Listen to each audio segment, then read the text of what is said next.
Hi everyone, welcome to another video with Racing with 34 Motorsports. I'm Amber. And I'm Sean. Today we have a little bit of a different background, as you can see, and today we're going to talk about the other part of the business that some people see the finished product, but nobody sees the before finished product, and that is our composite parts.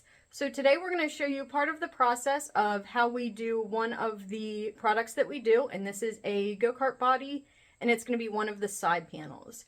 And now we'll talk about some of the materials and go through the process. We use 3 different materials in our bodies.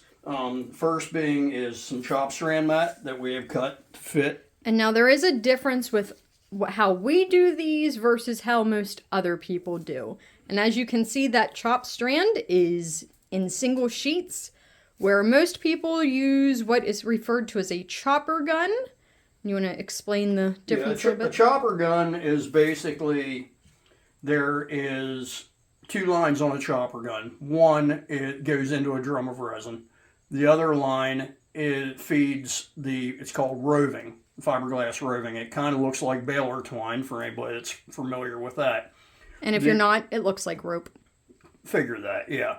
The roving is pulled into the gun and chopped into whatever, you can adjust the length of the strands. When we take ours apart here, you can see the strands are here as well, but they're all together with glue. Where with that roving, it's those like individual strands like what we have right there. Yeah, there's a binder that holds the chop strand mat together, and once it soaks in resin, that binder dissolves and you're left with basically just the fiberglass itself.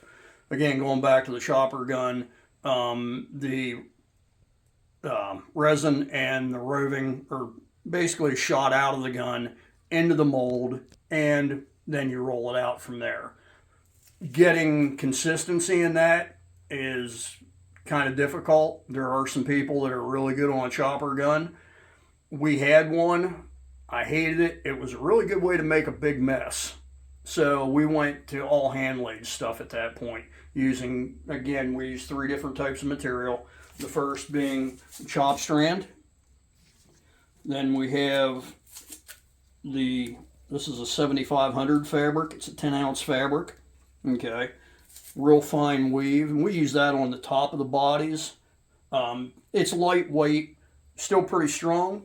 And then on the bottom areas of the body, we use a 1708. This is a 17-ounce fabric, all woven fabric.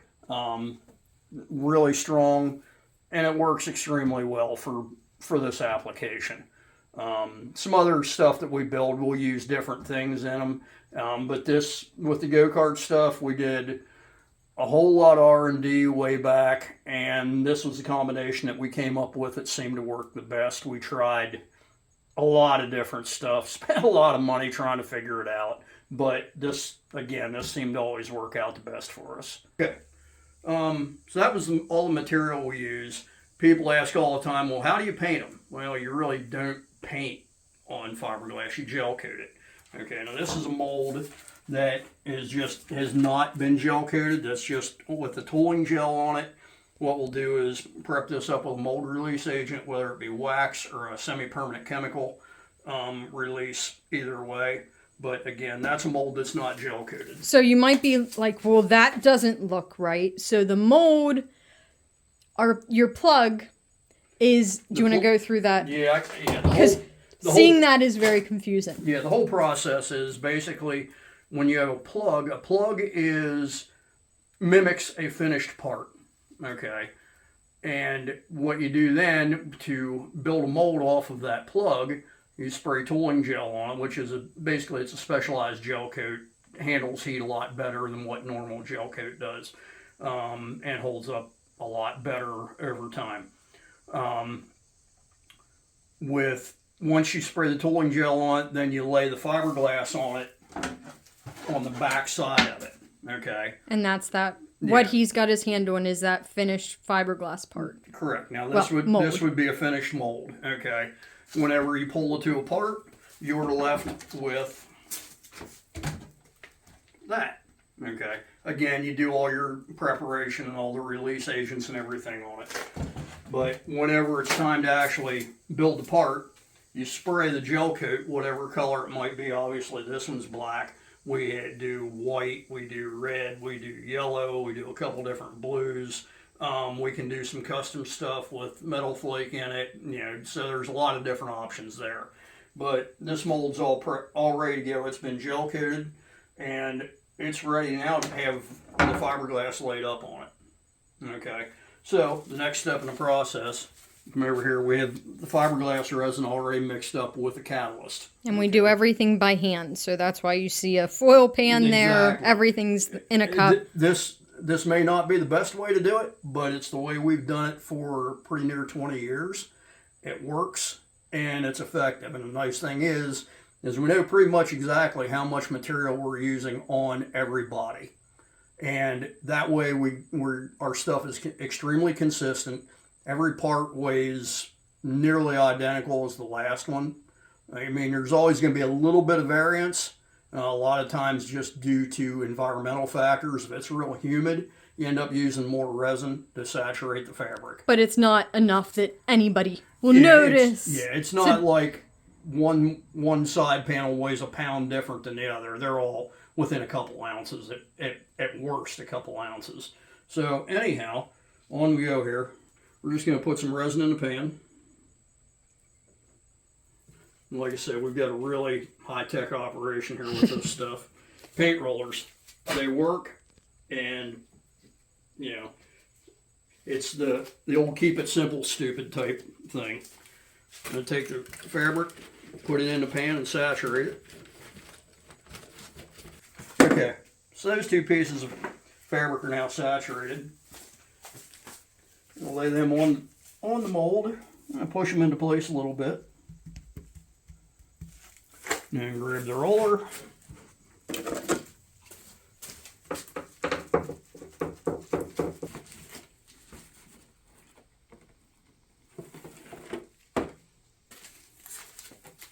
And we use patterns to cut out all of the material so you have as little excess as possible. All right, now we have all the chop strand on the mold. Now we're going to start to lay up the woven fabric, which this will be what you see whenever you get your part.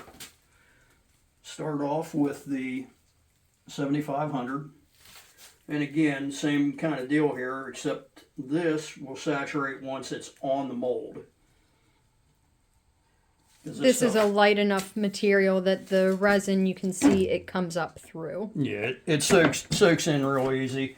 And this stuff, whenever it's dry, it will distort kind of easy. So this is how we do it. It just works out the best this way for us. Last piece that's going on will be the 1708. Now this is just something I came up with. All it is a piece of aluminum foil on a board that you use it, throw it away. We'll roll this stuff from the back side. I don't like to fold this up because of the way it can distort. We're going to, again, saturate that from the back. Bring it over here to the mold. And we'll roll all that out. This is what the part looks like right after it's been rolled out. Everything's saturated right. Everything's laying down on the mold right. You got to look around sometimes. You'll get little air bubbles. You want to try to get them out because that can lead to issues down the road. Okay, just saw everything that we did on the layup process. Now this part, it was just pulled off mold. It's a different side, but it was just pulled off mold a little while ago. And this is what they look like. They have the excess material, we call it flash, all the way around the mold, whether it be on underneath, up on top, around the wheel openings, what have you. Okay, we'll use a grinder with a cut-off wheel, and we'll cut all that flash off. Once it's cut off, that's what you have left. It's basically a finished part. We'll go around and sand all the edges, buff the part if need be, clean it up, and it goes into a box, gets wrapped up, goes into a box, and gets shipped off to you. So that's the process for building a go-kart side panel. Again, the noses, the right sides, we all do essentially the same thing, the same build process, same materials. It's just, how it's put together for each individual part. But yeah, so that's pretty much about it. So I want to thank you for watching the video, hit that like and subscribe button. Getting a thumbs up from Amber. And yeah, so until the next time, we will see y'all later. See you guys.